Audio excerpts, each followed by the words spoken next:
రాధా మనోహర్ స్వామి వారు హిందూ సమాజం కోసం అనేక కార్యక్రమాలు చేస్తూ ప్రవచనాలు ఇస్తూ హిందువులందరినీ ఐక్యం చేస్తూ ముందుకు పోతున్నటువంటి ఆ స్వామివారి మీద నిన్న కాకినాడ పెద్దాపురం పోలీస్ స్టేషన్లో కేసు నమోదు చేయడం జరిగింది. స్వామివారికి అండగా పూర్తిగా హిందూ సమాజం మేమందరం ఉన్నాం. ఖచ్చితంగా ఈ కేసులకి జైలుకి భయపడే ప్రసక్తే లేదు. నేను తొందరలోనే రాష్ట్ర డీజీపీ గారిని కూడా కలవబోతున్నాను. హిందూ దేవుళ్ళపై దేవతలపై అవహేళనగా అవమానకరంగా మాట్లాడుతున్నటువంటి పాస్టర్ల మీద అన్యమతస్థుల మీద కూడా కఠినమైన చర్యలు తీసుకుని వారి మీద కేసులు నమోదు చేయాలని చెప్పి డిమాండ్ చేస్తున్నాను.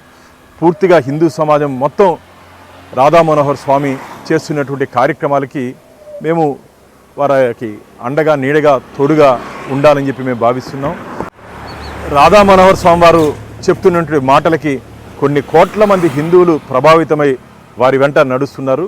అలాంటి వ్యక్తి మీద ఇలా తప్పుడు కేసులు నమోదు చేసి తప్పుడు ఆరోపణలతో కేసులు నమోదు చేసే విధంగా కొందరు గొర్రెలు ప్రయత్నం చేస్తున్నాయి. ఇది మంచిది కాదు. నేను అన్యమతస్థులకి సీరియస్గా వార్న్ చేస్తున్నాను. మీరు కానీ హిందూ దేవుళ్ళ జోలికి కానీ హిందూ మత విశ్వాసాలు అగౌరవపరిచే విధంగా మీరు వ్యవహరిస్తే జరగబో పరిణామాలు చాలా తీవ్రంగా ఉంటాయి. ఇది మిమ్మల్ని ఎవరిని వదిలిపెట్టే ప్రసక్తి లేదు. కాబట్టి రాధా మనోహర్ స్వామి వారు మీరు ధైర్యంగా ఉండండి. మేమందరం మీ వెంట నడుస్తున్నాం.